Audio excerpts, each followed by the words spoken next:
Police are squaring off against demonstrators for anti-government events in several cities throughout that country. We have reported on Venezuelans suffering on this show many times. Hunger on the rise in the country, inflation skyrocketing.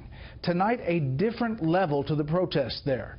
Correspondent Steve Harrigan reports on the latest inside Venezuela.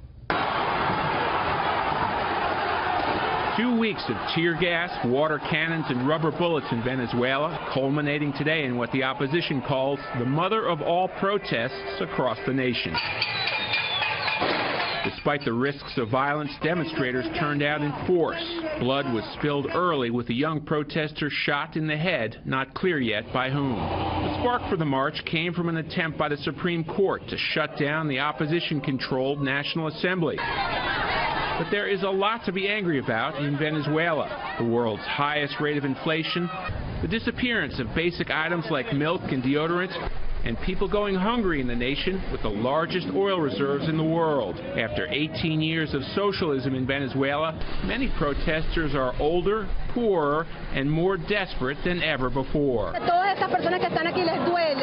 Everyone who is out here is hurting, she says. We are afraid that either the government will kill us or that we will die of some disease in a hospital because there is no medicine. Different, too, is the man in charge.